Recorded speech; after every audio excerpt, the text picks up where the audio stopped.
மல்லிப்பொடி எப்படி அரைக்கலான்னு வாங்க பார்க்கலாம். அரைச்ச மல்லி வீட்டுக்கு வந்துடுச்சு.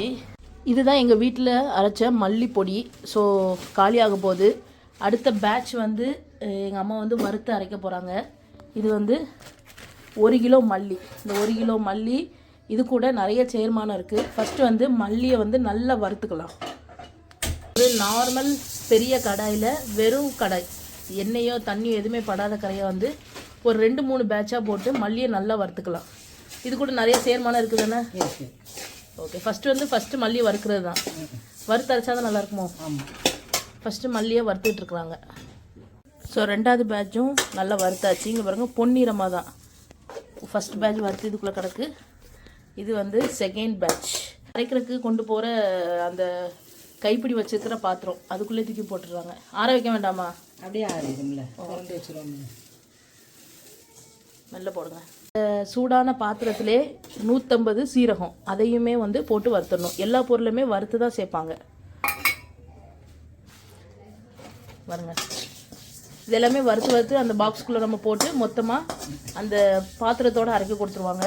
இது வந்து எங்கள் அம்மாவுக்கு எங்கள் அத்தை வந்து ஒவ்வொரு மசாலாவும் எவ்வளோ கிராம்னு எழுதி கொடுத்த ஒரு புக்கு ரொம்ப நாளாக வச்சுருக்காங்க. முன் பேஜில் இருக்குது. மட்டன் மசாலா, அப்புறம் புளிக்குழம்பு மசாலா, சாம்பார் பொடி மசாலா, அதுக்கப்புறம் இன்னொரு மசாலாவும் இருக்கும். அதை ஜோனா கிளிஸ்டா போல். இது வந்து இதை தான் வந்து ரொம்ப நாளாக அவங்க பார்த்து எல்லா மசாலாவும் அரைச்சிட்டு இருக்கிறது. ஸோ இது வந்து ஒவ்வொன்றா வறுத்து இந்த மாதிரி இந்த இதுக்குள்ளே போட்டுருவாங்க. இது தானாகவே ஆறிடும். ஆறினதுக்கப்புறம் கொண்டு போய் அரைக்க கொடுத்துட வேண்டியதான். இதுலேயுமே வந்து கருக விட்றாதீங்க, பக்கத்துலேயே இருந்து கைப்பட நின்று வறுத்துட வேண்டியதான். ஸோ சீரகத்தையும் வறுத்து உள்ளே சேர்த்தாச்சு. அடுத்த பொருள் அதுக்கப்புறம் வெந்தயம் ஒரு 150 கிராம். இந்த வெந்தயம் சீரகம் எல்லாமே வந்து அளவு கரெக்டாக போடணும். அப்படி இல்லைன்னா மசாலா வந்து கசந்துரும். 1 கிலோ மல்லிக்கு அப்படின்றத கணக்கு பண்ணி நான் உங்களுக்கு டிஸ்கிரிப்ஷனில் தெளிவாக போடுறேன். அதையும் நீங்கள் செக் பண்ணிக்கோங்க. கைவிடாமல் கிண்டிக்கிட்டே இருக்கணும். அது அந்த வெந்தயமோ சீரகமோ பெருஞ்சீரகமோ இந்த மசாலா அரைக்கும் போது மட்டும் அங்கேயே நின்று கைவிடாமல் கிண்டிகிட்டு இருந்தால் தான் அந்த மசாலாவும் கரெக்டாக வரும். ஓகே, நெக்ஸ்ட்டு அடுத்தது வந்து கடுகு 100 1 கிலோக்கு. வணக்கங்க. நல்லா அடுப்பில் போட்டதுக்கப்புறம் ஃபுல்லாக ஹை ஃப்ளேமில் வச்சு ஒரு 2 மினிட்ஸ் கரெக்டாக. கடுகு வந்து ரெடி ஆகிட்டுன்றதுக்கு பதமே கடுகு வெடிக்கிறது தான். சத்தங்கக்கா டப் டப்னு. ஸோ கடுகு ரெடி ஆகிடுச்சு. இப்போது சிம்மில் போட்டு பாத்திரத்தில் எடுத்துட வேண்டியதான். ஓகே, இன்க்ரீடியன்ட் வந்து அரிசி வந்து 100 கிராம். நார்மலாக எங்கள் வீட்டில் இருக்கிற சாப்பாடு அரிசி. இந்த ரெசிபியை வந்து சொல்லி கொடுத்தது வந்து எங்கள் அப்பாவோட அக்கா சேயாத்தை. இதெல்லாம் வந்து எங்கள் அம்மா நோட் புக்கில் எழுதி ரொம்ப நாளாக ஃபாலோ பண்ணிகிட்டு இருக்காங்க. 90% வந்து எங்கள் வீட்டில் மசாலா வந்து வெளியே வாங்க மாட்டோம். இந்த மாதிரி 1 கிலோ அரைச்சா எவ்வளோ நாள் ஓடும்? ரொம்ப நாள் ஓடும். மிளகாத்தூள் கூட கொஞ்சம் சீக்கிரம் முடியும். மல்லிப்பொடி ரொம்ப நாள் ஓடும். அரிசியை பார்த்தாலே தெரியும், 1-2 பொரிஞ்சிட்டு கிடக்கும். அப்படியே விட்டிங்க அப்படின்னா லேசாக கருப்படிச்சிடும். அப்படியே இது பண்ணிக்கிட்டுருங்க, லேசாக வறுத்துக்கிட்டுருங்க. அரிசி வந்து இந்த அளவுக்கு நல்லா பொரிஞ்சிட்டு கறி போயது ஆஃப் பண்ணிடலாம். அரிசி. ஸோ அடுத்த இன்க்ரீடியண்ட் வந்து இது வந்து கட்டி மஞ்சள் 100 கிராம். இது வந்து நல்லா காஞ்ச கட்டி மஞ்சள் தான்.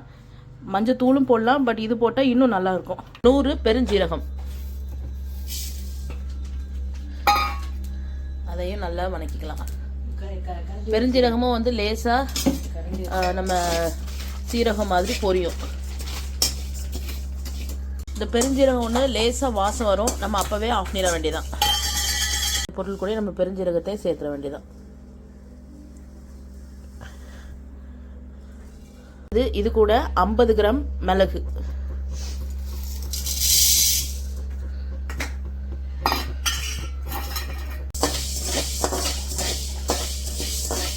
எந்த ஒரு பொருளுமே வறுக்கும் போது தீயாமல் இருந்துச்சு அப்படின்னா இன்னும் நல்லாயிருக்கும். ஒரு கிண்ணம் நிறைய கருவேப்பிலை உருவி வச்சுருக்கேன். ஒரு 2 தடவை தண்ணியில் அலசியும் வச்சு தண்ணியை வடிகட்டி வச்சுருக்கேன்.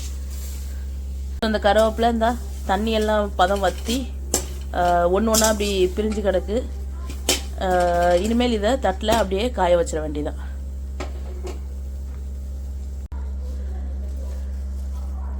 எப்படி நம்ம இன்றைக்கி மசாலா வறுத்து வச்சோன்னா நாளைக்கு தான் அரைப்போம். ஸோ அது வரைக்கும் இது வந்து அப்படியே கொஞ்சம் காஞ்சி கிடக்கட்டும். சுத்தமாக ஈரப்பதம் இல்லை, அப்படியே கொஞ்சம் ஆறட்டும்.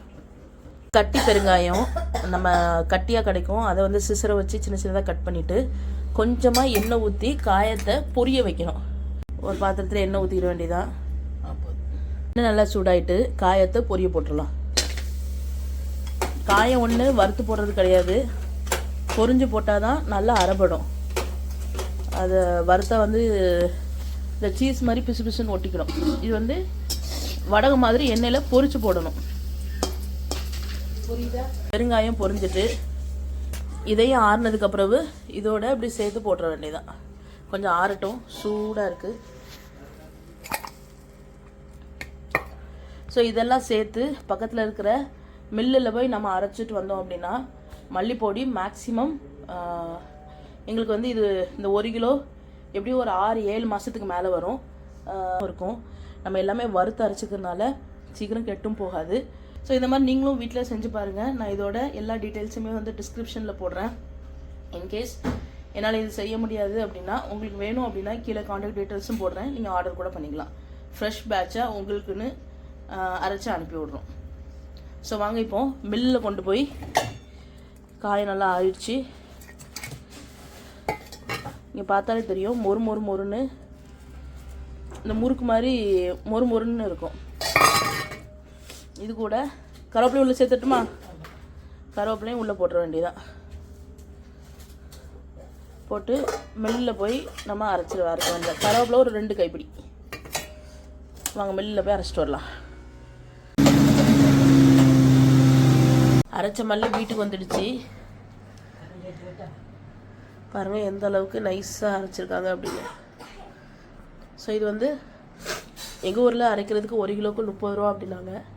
நான் நேற்று கொடுத்துட்டு வந்தேன். நேற்று வந்து கார்த்திகை தீபம் அந்த ஃபங்க்ஷன்றதுனால மாவுமில்ல பயங்கர கூட்டம். இது வந்து மேக்ஸிமம் நம்மளுக்கு ஒரு 6 மாதம் வருமா? 3 மாதம் தான் வருமா? இந்த மாதிரி நாங்கள் வந்து எப்போல்லாம் காலி ஆகுதோ ரீஃபில் பண்ணிக்கிறோம். இது நம்ம வந்து அங்கேருந்து அரைச்சிட்டு வந்து இதை காய வைக்கணும், ஃபில்ட்ரு பண்ணணும், எந்த அவசியமும் இல்லை. ஜஸ்ட்டு வந்து சூடாக இருந்தால் ஒரு நாள் திறந்து வச்சா போதும். பட் இது நல்லா ஆறிடுச்சு.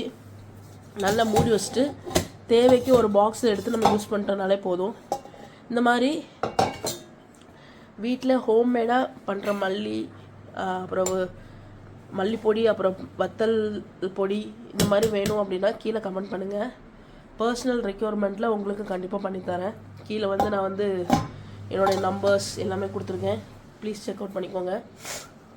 வேறு சாம்பார் பொடி இல்லை எனக்கு வந்து இந்த காம்பினேஷனில் வேணும்.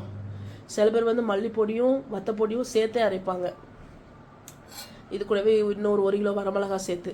பட் நாங்கள் தனித்தனியாக அரைப்போம். உங்களுடைய ரெக்யர்மெண்ட் என்னவோ அதுக்கு தகுந்த மாதிரி கூட ஒர்க் பண்ணி கொடுக்கலாம். ஸோ இது உங்களுக்கு பிடிச்சிருக்குன்னு நினைக்கிறேன். நீங்களும் கடையில் வாங்காமல் இந்த மாதிரி ஹெல்த்தியாக பண்ணி சாப்பிடுங்க. Bye bye.